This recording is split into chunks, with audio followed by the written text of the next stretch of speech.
पकड़ लो।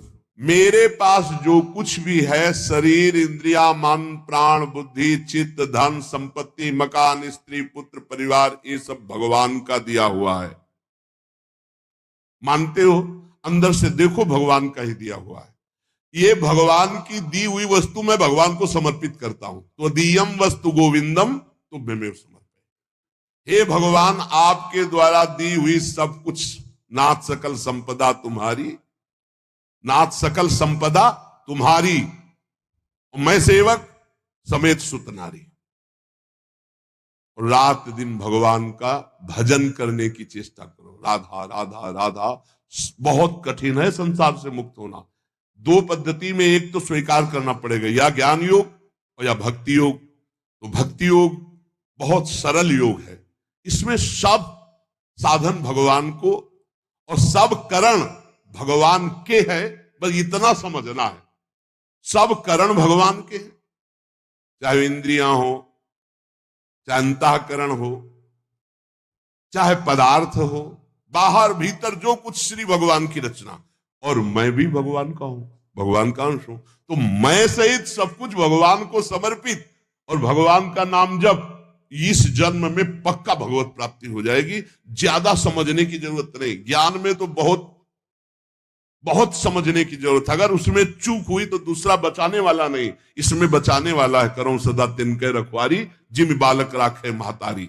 युक्ता कर्म फलम त्यक्त्वा शांति मापनोति नैष्ठिकीम, अयुक्ता काम कारेण फले सक्तो निबध्यते।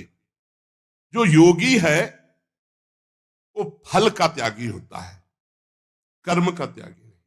कर्म जो आया उसको किया और फल वो भगवान को समर्पित कर दिया। कर्म भी भगवान को समर्पित कर दिया। पर कर्म त्यागी का मतलब मैं ये कर्म क्यों करूं जब मुझे फल की आकांक्षा नहीं। नहीं, कर्म करना चाहिए। गृहस्थ में हो तो अपने अपने धर्मानुसार जो आपको कर्तव्य कर्म मिला है, विरक्त हो तो अपने अपने धर्मानुसार जो आपको कर्तव्य कर्म मिला है। भगवान ने कहा मेरे लिए कोई कर्म नहीं, फिर भी मैं कर्म करता हूं।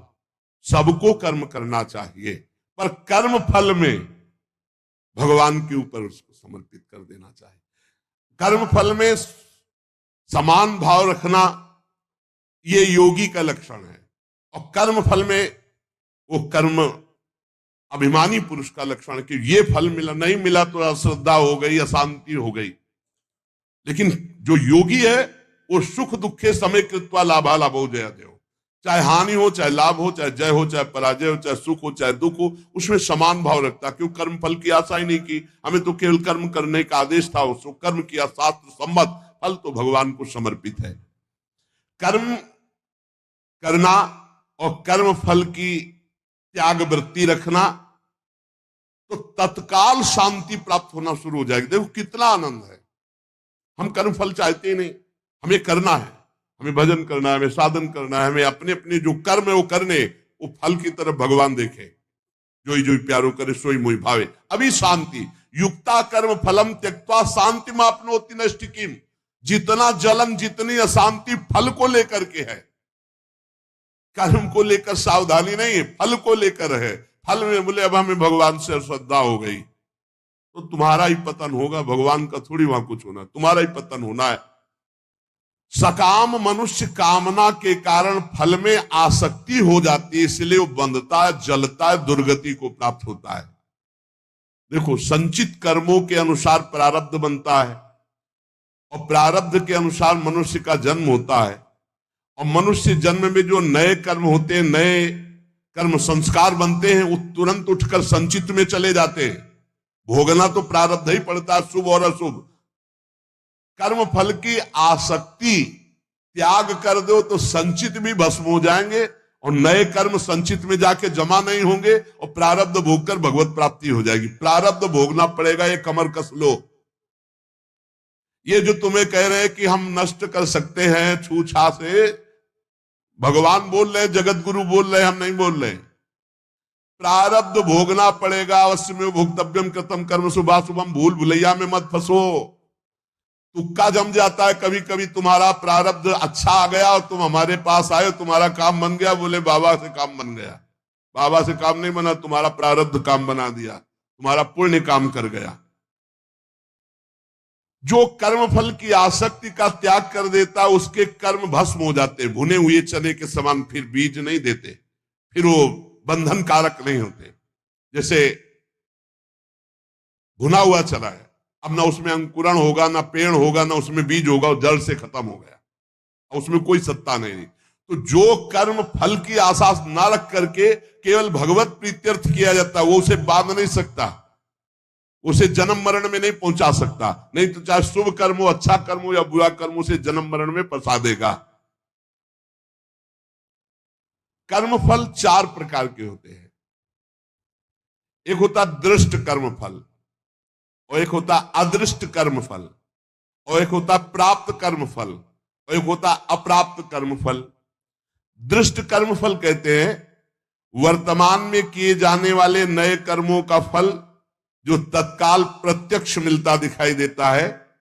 जैसे कीर्तन किया आनंद मिल रहा है, सत्संग किया आनंद मिल रहा है, कोई भूखा है अपना भोजन पवा दिया तत्काल आनंद मिल रहा है, कोई अपने लिए पदार्थ लेने जा रहा है, देखा बीमार है उसके पास दवाई की व्यवस्था नहीं, चलो आज हम भूखे रह जाएंगे, पैसा बीमारी में दे दिया, उसमें लगा, तो जो हृदय शीतल हुआ वो दृष्ट कर्म फल, इतना महान कर्म कि तत्काल आनंद प्रदान करता है। और अदृष्ट कर्म फल वर्तमान में किए जाने वाले नए कर्मों का फल जो अभी तो संचित रूप से संग्रहित होता है, आगे जन्म में मिलेगा जाकर के। जो तीर्थ याटन है, दान है, पुण्य है, बहुत प्रकार के ऐसे कर्म है जो अभी आपको नहीं अनुभव में आ गए, वो आगे आपको प्राप्त होंगे।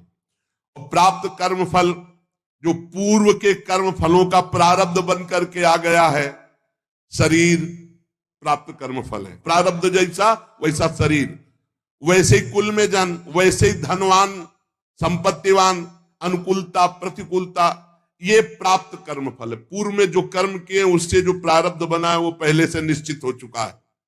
अप्राप्त कर्म फल प्रारब्ध कर्म के फल रूप में अब जो आगे आने वाला है, ये भविष्य में मिलने वाले सुख दुख है, जो अप्राप्त कर्म फल है।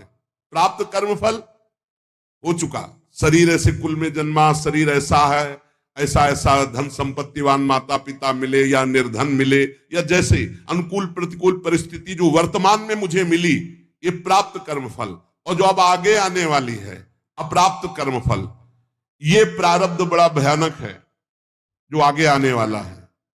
इसे भयानक को बड़ा मृदुल किया जा सकता है भजन के प्रभाव से, नष्ट तो किया जा सकता है पर भगवत प्राप्ति नहीं होगी, फिर पूरा झोंकना पड़ेगा इसी प्रारब्ध मिटाने में भजन को।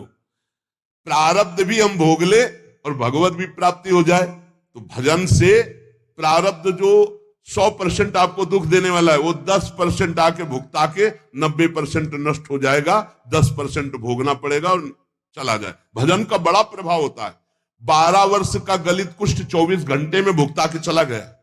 12 वर्ष कहां और कहां 24 घंटे। भजन से अप्राप्त कर्म फल को, जो आने वाला प्रारब्ध है, उसे रोका जा सकता है, उसे कम किया जा सकता है, उसे मिटाया भी जा सकता है। पर जो भगवत प्राप्ति करना चाहते हो मिटाने में नहीं फंसते, उसे भोग लेते हैं और भगवान की प्राप्ति करते हैं।